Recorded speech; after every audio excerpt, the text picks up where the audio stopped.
12월 22일 화요일 새벽 예배를 영상으로 드리겠습니다. 주님께서 가르치신 기도를 드리겠습니다. 하늘에 계신 우리 아버지, 아버지의 이름을 거룩하게 하시며 아버지의 나라가 오게 하시며 아버지의 뜻이 하늘에서와 같이 땅에서도 이루어지게 하소서. 오늘 우리에게 일용할 양식을 주시고 우리가 우리에게 잘못한 사람을 용서하여 준 것 같이 우리 죄를 용서하여 주시고 우리를 시험에 빠지지 않게 하시고 악에서 구하소서. 나라와 권능과 영광이 영원히 아버지의 것입니다. 아멘. 다 같이 찬송 109장을 부르시겠습니다.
성경 말씀은 베드로전서 5장 8절에서 14절까지 말씀입니다. 같이 읽겠습니다. 근신하라 깨어라 너희 대적 마귀가 우는 사자같이 두루다니며 삼킬 자를 찾나니 너희는 믿음을 굳건하게 하여 그를 대적하라. 이는 세상에 있는 너희 형제들도 동일한 고난을 당하는 줄을 알미라.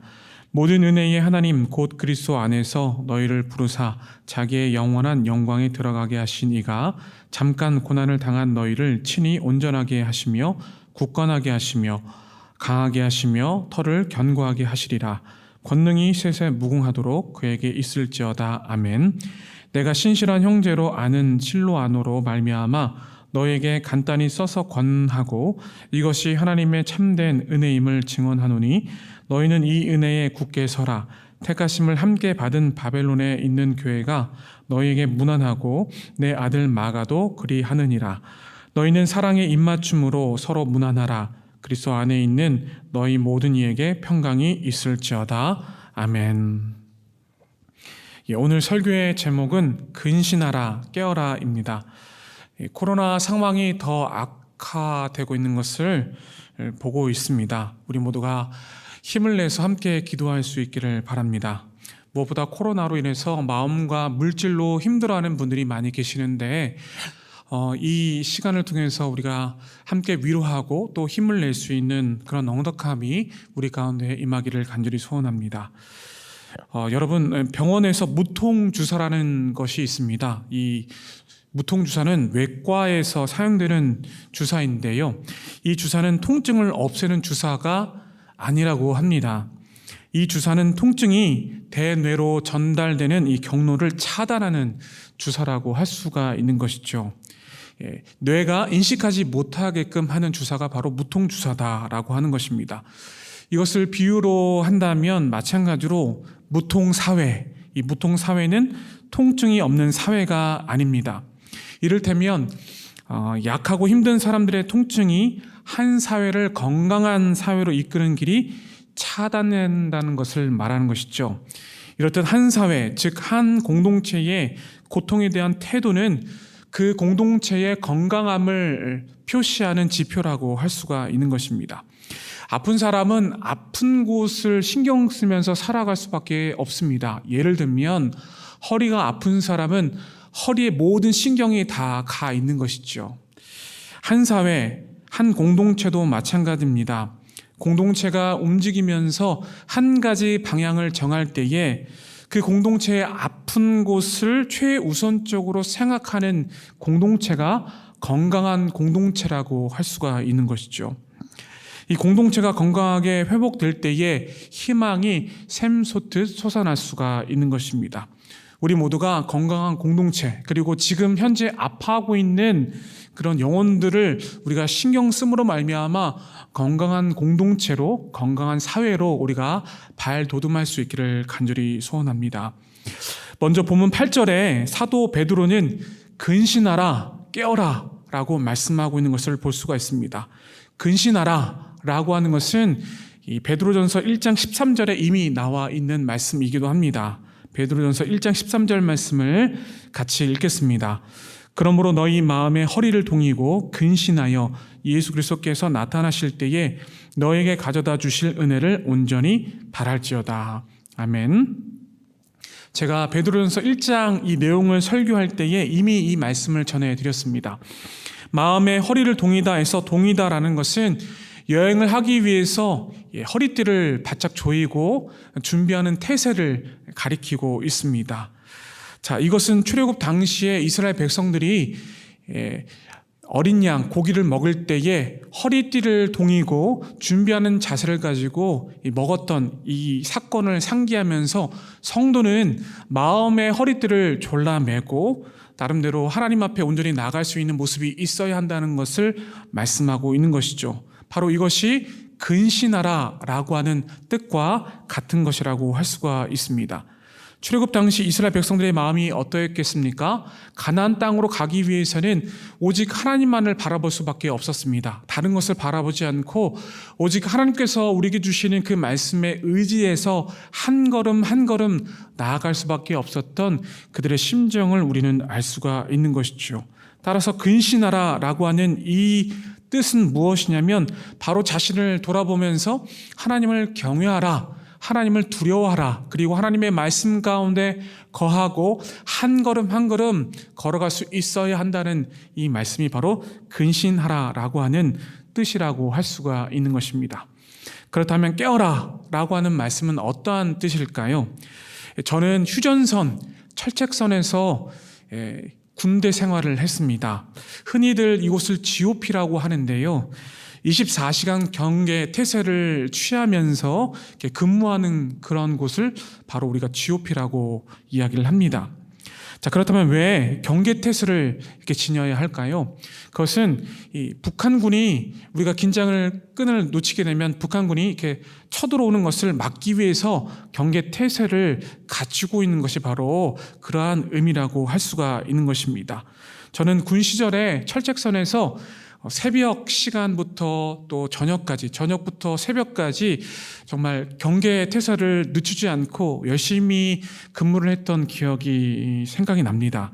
그렇습니다. 깨어라 라고 하는 것은 보초를 서는 군인이 적의 침입에 맞서서 경계 태세를 늦추지 말라고 하는 바로 그 뜻이 깨어라 라고 하는 뜻이라고 할 수가 있는 것이죠. 그렇다면 우리에게 있어서 적은 누구라고 할 수 있겠습니까? 자, 베드로전서 5장 8절 말씀을 같이 읽겠습니다. 근신하라 깨어라 너희 대적 마귀가 우는 사자같이 두루 다니며 삼킬 자를 찾나니. 네, 여기서 말하는 적은 바로 사탄, 마귀라고 할 수가 있는 것입니다.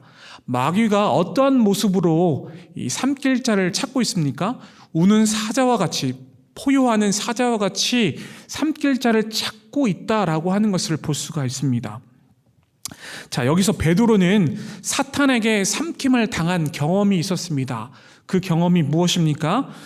예수님께서 십자가에 달려 돌아가시기 전에 제자들에게 이렇게 말씀을 하셨습니다.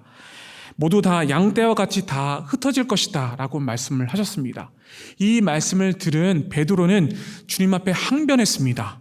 항변한 이 베드로를 보고 예수님께서 이렇게 말씀하셨습니다. 네가 닭이 울기 전에 3번 나를 부인할 것이다 라고 말씀을 하셨습니다. 이후에 예수님께서 겟세마네 동산에 올라가셔서 하나님 앞에 피땀 흘리듯 기도하셨습니다. 그리고 함께 따라갔던 베드로와 세베대의 2 아들에게 함께 깨어서 기도할 것을 말씀하셨습니다. 그러나 안타깝게도 베드로는 몸이 피곤해서 잠을 잘 수밖에 없었습니다. 이에 예수님께서는 베드로와 2 제자에게 이렇게 말씀하셨습니다. 너희가 나와 함께 1시간도 이렇게 깨어 있을 수 없더냐. 시험에 들지 않게 깨어 기도하라. 마음에는 원이로되 육신이 약하도다. 이 기억을 가지고 있던 베드로는 이제 다음과 같이 강력하게 우리에게 경고하고 있습니다.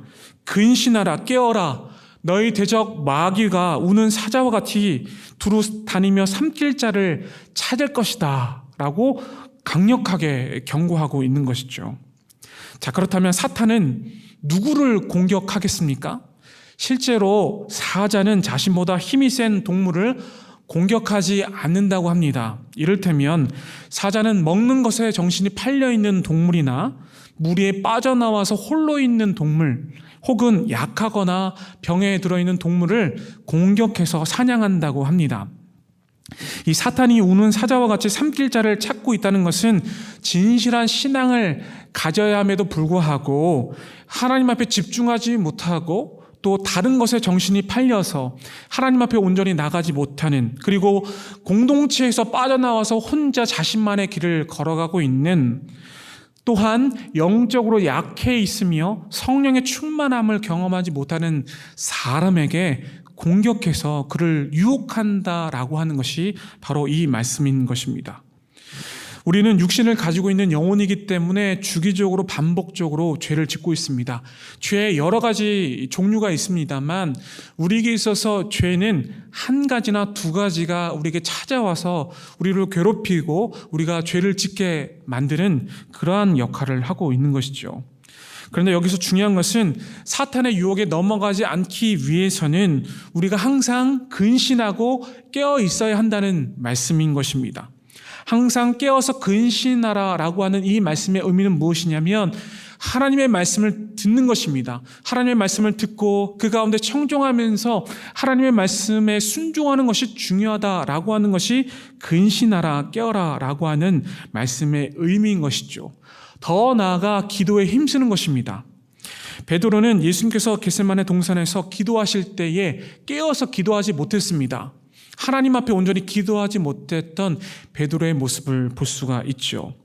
그러한 경험을 바탕으로 해서 이 베드로는 우리에게 다시금 경각심을 알려주고 있습니다. 깨어서 근신해서 기도하라 라고 하는 베드로의 이 말씀을 우리가 반드시 들어야 한다는 이야기죠.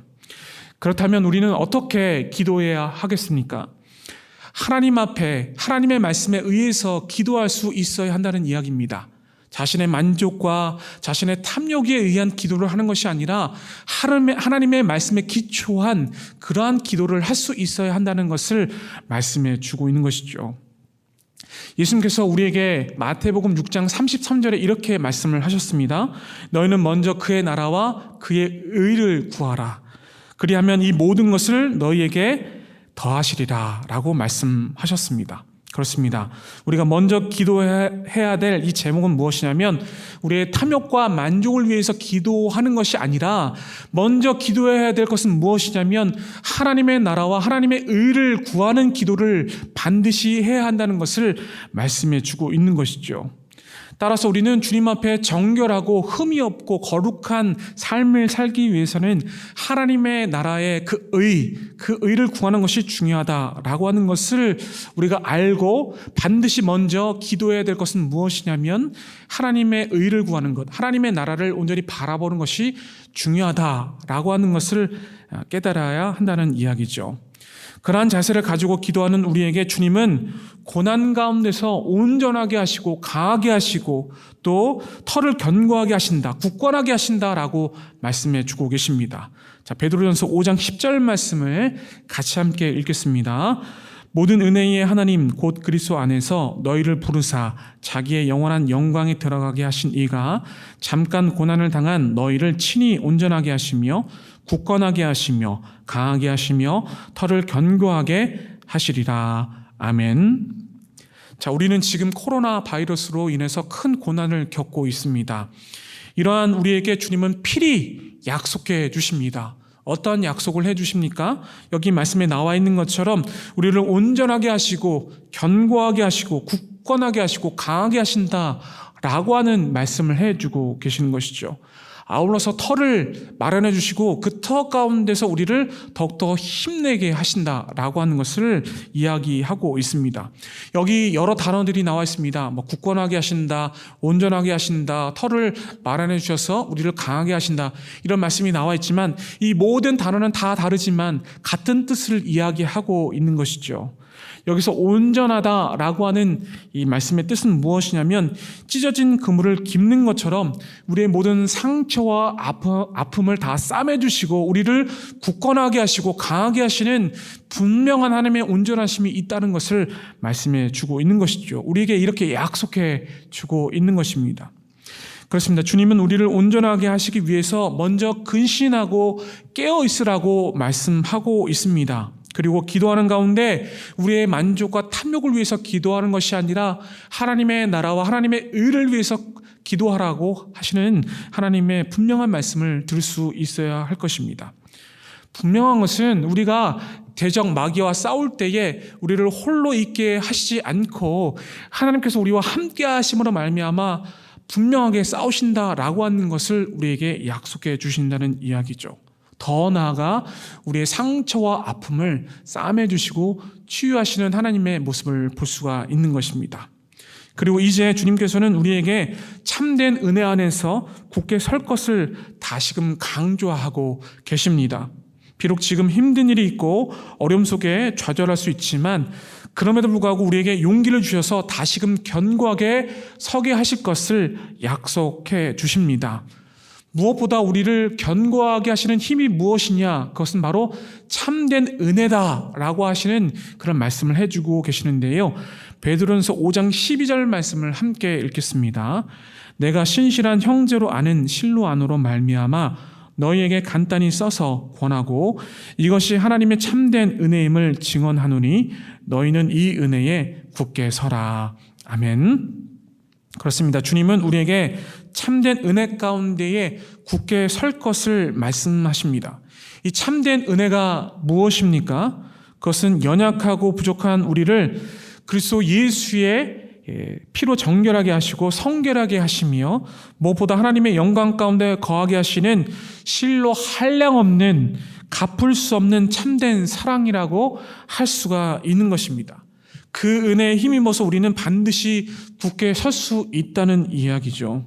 그리고 더 나아가 우리는 그 은혜 안에서 나만 굳건히 서는 것이 아니라 함께하는 이웃들과 함께 굳건히 설 수 있다라고 하는 것을 이야기하고 있습니다. 베드로 사도는 본문 마지막 절에 우리에게 이렇게 말씀합니다. 베드로전서 5장 14절 말씀을 함께 읽겠습니다. 너희는 사랑의 입맞춤으로 서로 문안하라. 그리스도 안에 있는 너희 모든 이에게 평강이 있을지어다. 아멘. 서로 사랑의 입맞춤으로 문안하라 라고 말씀하고 있습니다. 우리에게 은혜 안에서 견고한 터를 마련해 주실 터인데 그 견고한 터에서 우리만 있는 것이 아니라 함께하는 이웃들과 함께 서로 입맞춤으로 서로 함께 마음을 나누라 라고 하시는 분명한 하나님의 의도가 담겨져 있다는 이야기죠. 현재 우리는 서로 대면을 가급적이면 하지 않아야 하는 실정에 처해 있습니다. 그렇다면 그냥 서로 대면하지 않고 그대로 있는 것이 능사일까요? 그것은 아닐 것입니다. 가급적 대면하는 것을 조심해야 하겠지만은 믿음 안에서 서로 중보하면서 언택트 시대에 온라인으로 전화로 또로 함께 기도함으로써 서로 중보할 수 있는 서로 함께 마음을 나눌 수 있는 그러한 과정들이 필요하다라고 하는 것이 중요할 것입니다. 이것이 서로 사랑의 입맞춤을 하는 방법이라고 할 수 있는 것입니다.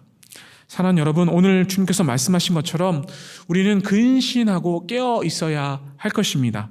그러기 위해서는 하나님의 나라와 하나님의 의를 구할 수 있는 기도가 선행되어야 할 것입니다. 더 나아가서 주님의 참된 은혜 안에서 더 강하고 온전해질 수 있기 위해서는 서로 사랑의 입맞춤을 할 수 있는 그런 과정이 있어야 할 것입니다. 이 모든 것이 바로 주님의 은혜인 것입니다. 이 은혜를 잊지 마시고 오늘 하루도 하나님과 함께 동행하시면서 하나님의 나라를 온전히 바라볼 수 있는 저와 여러분들이 될 수 있기를 간절히 소원합니다. 기도하겠습니다. 살아계신 하나님 감사합니다. 늘 주님을 사모하며 믿음으로 나아갑니다. 우리의 믿음을 받아 주시옵소서. 이 시간 주님 앞에 기도하기 원하는 것은 주님의 말씀 근신하며 깨어있으라 라고 하는 그 말씀에 의지해서 주님께서 베풀어 주신 은혜 안에서 서로 사랑하며 용서하며 섬기는 삶을 살게 하옵소서.